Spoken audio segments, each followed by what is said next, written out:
Good morning, everybody. It's really a pleasure that you all came to Brussels to hear about the Solar-to-X challenge and more information on that.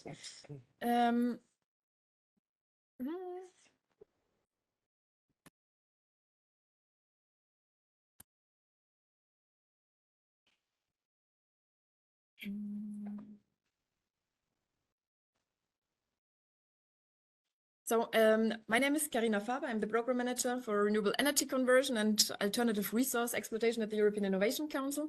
And I have two colleagues here with me, Maria del Sodro, data analyst in our team, and also Olivier Daon, who will then support me as a project officer once the challenge is running. And today we try to answer all possible questions you have. So let's directly start then with the content, what this challenge is about.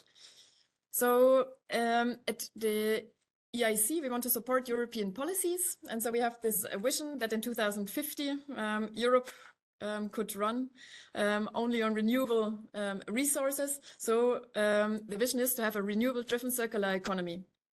And at the EIC, we support different climate techs, so ranging from circularity, where we use waste as a feedstock, to massive electrification, for example, in the development of next generation photovoltaics.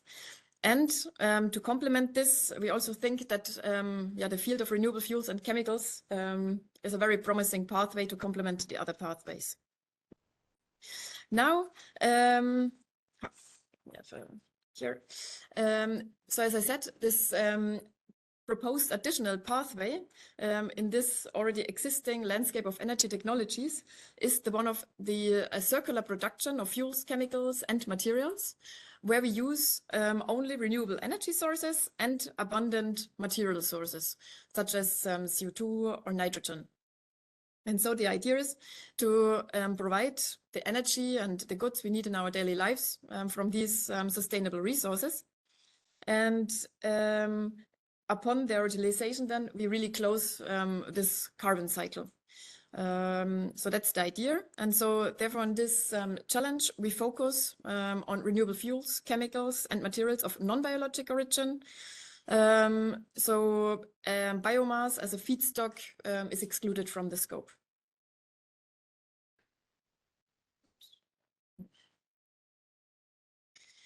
Now, what's the state of play? So today we already see relative mature technologies which are tested on the industrial pilot scale, which deliver renewable fuels and chemicals. So there the buzzwords would be carbon capture and utilization or power-to-X. And so there, the idea is to support this idea of a large-scale centralized provision of synthetic fuels, chemicals, and materials from electricity. And this has a lot of advantages. So we can, for example, increase the share of renewable energy sources we have in our system. So we can store excess renewable energy and provide grid stability. We have seasonal storage of renewable energy. And we can, with the products, then tackle emissions from already existing assets. So provide to chemical industry fossil-free feedstock or to energy industry fossil-free energy carriers. And so we can also contribute to energy security with our local production and the use of existing infrastructure. However, we see that there's also a bottleneck to provide the renewable electricity at scale. So there will be a competition on what to use the renewable electricity for. And so we have to establish a merit order of these electricity users.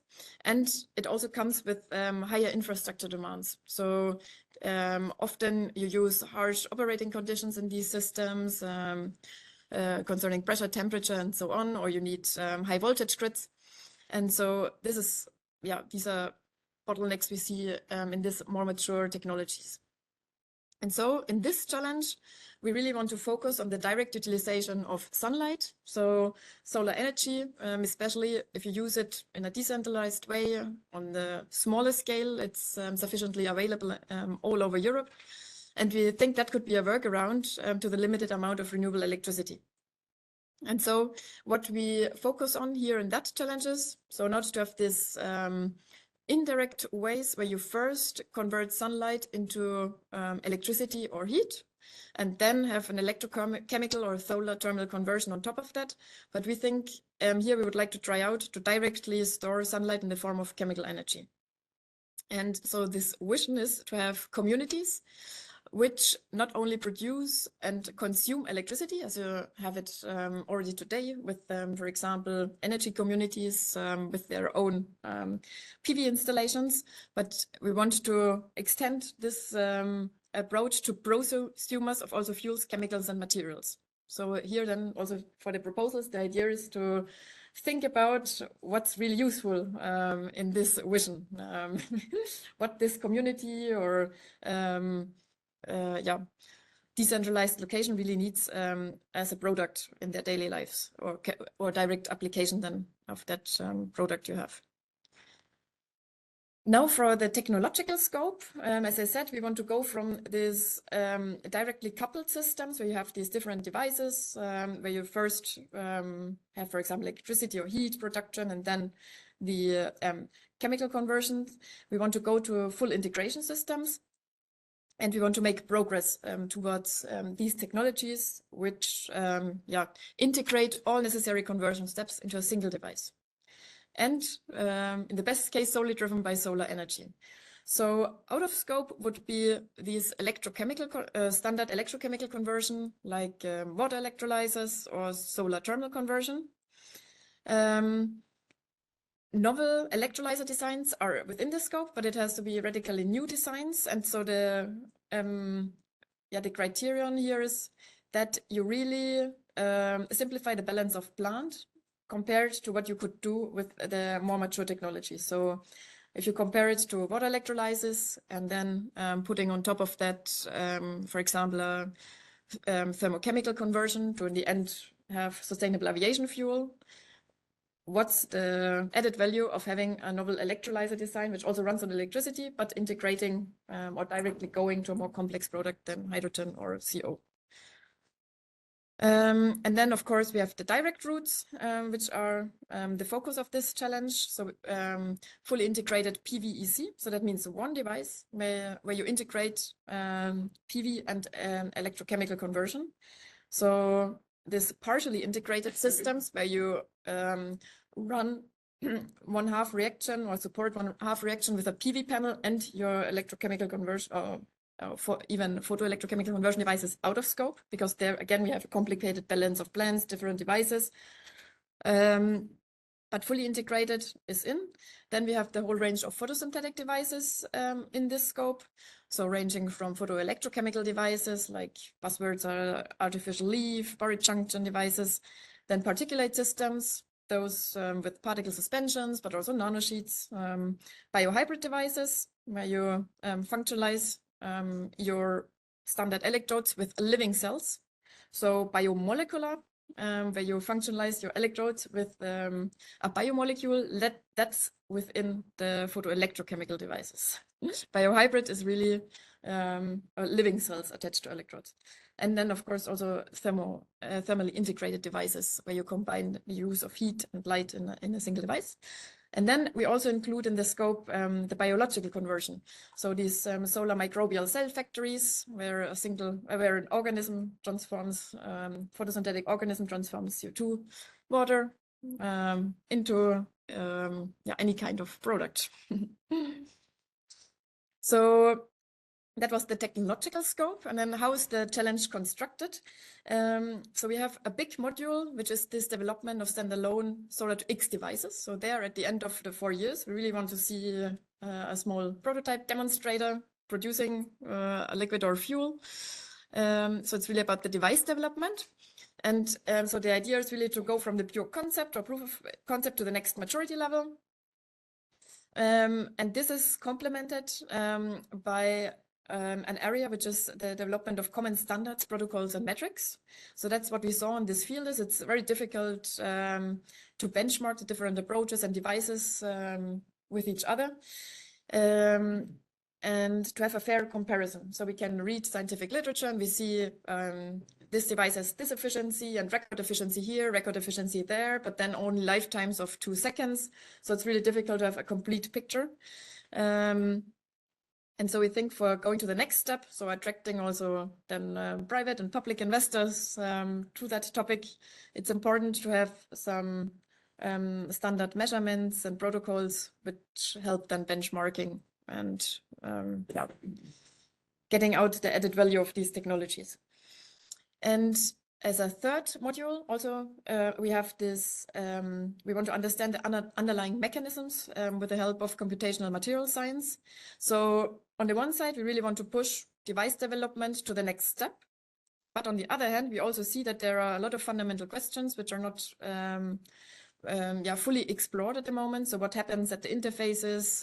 How does charge transport happen? How can we optimize this? How can we bridge the scales? How can theory better match with the experiments we do? And so this is the third area here. Oops. For the outcomes and impacts, so this challenge really wants to address the lack of, at the moment, industrial relevant devices, which convert solar energy directly into liquid and gases. Keep in mind, you already have the mature technologies on CCU, Power-to-X. And so here it's really about simplifying these system layouts and minimizing further the downstream processing. So directly going to complex products and not having compressors necessarily, or all these different balance of plant things around. So this has been, this goal we have here, or the expected impact, has been translated into the criteria you see here. So we want to have simplified production chains, directly go from simple feedstocks, CO2, nitrogen, and so on, to complex products. We want to enable a local prosumption. So the idea is really to produce the fuels, chemicals, and materials locally and to use them locally. So really minimize transport. So think about products which can be easily stored, which have direct applications at the place you produce them. For the business models, we want to go here beyond hydrogen and CO. And your overall system has to be cost efficient and show a simplified balance of plant compared to the current more mature solutions. Also, because we want to have direct applications and local prosumers, so durability, safety, and easy maintenance of your devices are key. And of course, the feedstock. So the resources you use also should be used or sourced locally. And of course, we very much like it if you valorize waste streams and solar energy. For the future application scenarios, we wait for your creativity. So you may include remote locations. So for example, remote agricultural applications like ammonia synthesis. But you can also think of, if you look here around in Brussels, all these roofs, single buildings, or think about energy communities in cities or off-grid communities, or devices integrated in architecture and so on. But here we really very much looking forward to see how creative, with what creative ideas you come up. So now a bit on this in general. If you're selected for an EIC challenge project, so it's not a standard project, but you have close collaboration with the other selected projects, which is guaranteed. And we also expect that from you. So if you want to work on your own, I don't know, then perhaps rather go to challenge an EIC open project. Here, we really want to get synergies from the from the different projects we have and making them work together. So that means you have to pursue your project objectives you propose in your project proposal, and then you work together with the other projects on common milestones. And I think here this area of Solar-to-X is really nice for this challenge approach, because as you saw in the technological scope, we want to have biological conversion for synthetic devices and electrochemical conversion. And then having projects really working together, exchanging on that, and having there the cross knowledge fertilization and so on. And then, of course, also with the other areas, not only device development, but also the other two. And what we have in mind is to make you work together on the technology side, so exchanging results, which we can then use for techno-economic analysis, for example. We can push together for legislation, so standing together to bring also messages then to the policymakers, what's missing in the legislation. Of course, communication and dissemination. I want the project portfolio to be a leading flagship, organizing broad conferences and so on, really pushing for that to make that topic more known to the broad public, also in Brussels. And then there will be a very nice module. I'm very much looking forward to work with you on that. It's to transition really from the technology you will develop to really social innovation and innovation. And that includes a techno-sustainability assessment and scenario building and societal challenges and opportunities scouting. But more details on that later. Now, how do we build such kind of a portfolio? So for details, I really recommend you to read the EIC Challenge Guide. It's available on the website. There are all the details, all the work program and this technological scope and so on. Because it's a bit different to the standard European projects. So first we will go through all the projects. We'll have a list of the, based on excellence of the proposal. But then we have our committee, and the goal of the committee is really to maximize the overall impact of this portfolio of projects, not only about one project. And so here we want to compose a balanced and diverse portfolio. And what that means in practices, we will first start with area 1, the device development. And we want to have here as many projects as possible. So that depends on the amount of money we have. So here also complementarity and diversity is key. So we won't have 5 projects on electrochemical conversion, but we really want to cover and then also compare and benchmark different device types. We will have 1 project on the common metric standards and protocols and 1 project on the underlying mechanisms studied with computational material science. And so here we address, so complementarity is key. And so complementarity in the, for example, maybe we want also to test in the devices as much as possible different business models. So not having 3 projects all producing ammonia, but one then targeting ammonia, the other one proteins, the other one sustainable aviation fuels or whatever. So that's on the product scope, but also on the feedstock, we want to have different or complementarity, or the targeted sector. The future application sector is a criterion for complementarity, and the necessary energy inputs. And so the overall objective of this Solar-to-X challenge is really within these 3 to 4 years runtime to develop these standalone Solar-to-X devices at the integrated small-scale prototype level, so around TRL4, validated in the lab. So then to move on then to the next step, for example, within an EIC transition funding. To develop at the same time these common metrics, key performance indicators, and standardized test. And that will be necessary also to go then the next step to the EIC transition, where you will face a jury asking for these validated values like lifetime, performance, and so on.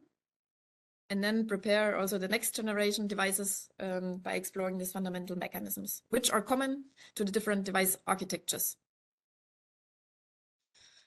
Here just a bit outlook what we will do in the portfolio activities. The portfolio activities we will work on together will very much turn around the question where really the added value of Solar-to-X devices are in the future energy system. So well, having in mind that there's already a lot of different energy technologies, and to explore with these opportunities, so that we have, as you see here in the scope, we have a lot of various possible architectures, device architectures, and we can still steer that early innovation towards the most sustainable configurations. And to support this idea of going from a purely centralized to a decentralized energy and production system.